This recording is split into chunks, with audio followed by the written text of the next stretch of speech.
경기를 마치고 백스테이지로 돌아온 브렛 더 hitman 하트는 워리어의 모습에 분노를 느끼고 마는데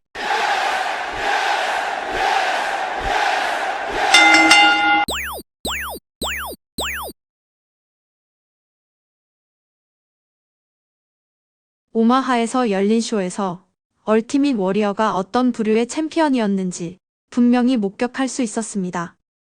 참고로 오마하에서 열린 지난 경기들을 하나하나 살펴본 결과 1991년 01월 27일의 쇼 또는 1991년 07월 18일의 쇼로 예상된다. 이 당시는 워리어가 WWF 챔피언에서 내려온 이후 시기로 보인다. 우리가 사용하는 탈의실 밖 근처에 들것의 지탱에 있는 메이크 어 위시 키드가 있었습니다. 그 어린이는 지병으로 몹시 기운이 없어 보였고 투병을 거치면서 머리카락이 한 올도 남아있지 않았습니다. 워리어의 페이스 페인팅을 하고 있었기에 얼굴 대부분이 가려져 있었지만 투병의 힘겨움으로 인해 스며든 슬픈 눈은 차마 가려지지 않았습니다. 얼굴은 몹시도 창백해 보였고 인공호흡기 튜브에 의지한 채 간신히 숨을 쉬고 있었습니다. 자신의 우상인 워리어를 기리기 위해 보라색의 워리어 셔츠를 입고 있었으며 이두박근의 태스를 착용한 모습이 눈에 들어왔습니다. 그리고 그 어린이의 곁에는 그의 아버지와 어머니, 그리고 형과 누나가 함께 있었고 이렇게 4명의 가족은 얼티밋 워리어와의 약속된 만남을 기다리는 중이었습니다. 동료 선수들이 탈의실로 들어가는 길에 자연스레 그 어린이와 마주쳤는데 모두가 하나같이 아이와 인사를 주고받았습니다. 나도 허리를 굽혀 그 어린이의 눈높이에 맞춰 인사를 나누었습니다. 짧은 만남과 인사를 뒤로하고 탈의실로 들어가니 이상하게도 워리어가 우리들 무리에 섞여 앉아 있었습니다. 평소 워리어는 개인 탈의실을 제공받았기에 우리들이 이용하는 탈의실의 모습을 보이는 일은 없었습니다. 쇼의 3번째 경기가 막 시작되었을 무렵 홍보 담당자가 탈의실로 들어와 워리어에게 메이크 어 위시 키드와 만날 준비가 되었는지를 정중히 물었습니다. 이에 워리어는 투덜거리며 조금만 있어 봐요. 지금 좀 바빠요라는 답을 내놓았습니다. 그 순간 속으로 이런 생각이 들었습니다. 뭐, 바쁘다고?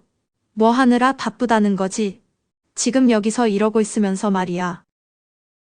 밤이 더욱 깊어졌음에도 그 가족들은 여전히 탈의실 바로 밖에서 기다리는 중이었고 자신의 우상과 만나길 바라는 어린이의 간절함도 더욱 깊어진 것처럼 보였습니다.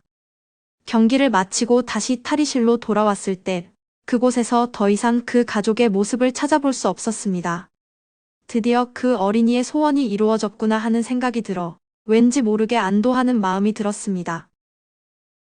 아직 오늘의 이벤트가 끝나기 전이었기에 빨리 준비해서 아레나를 벗어난다면 팬들이 에워싼 숲을 헤치고 빠져나가는 일은 없을 것 같았습니다.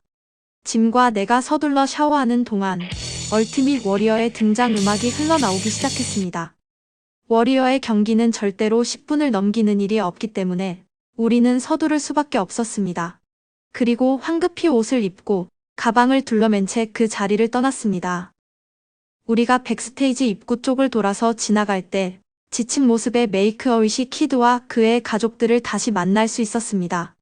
아마도 워리어의 원활한 입장을 위해 이전에 대기하던 장소에서 이곳으로 옮겨진 것처럼 보였습니다. 저는 그 순간 분노가 차오르는 것을 느꼈습니다. 그리고 워리어는 정말 형편없는 인간이라는 생각이 들었습니다.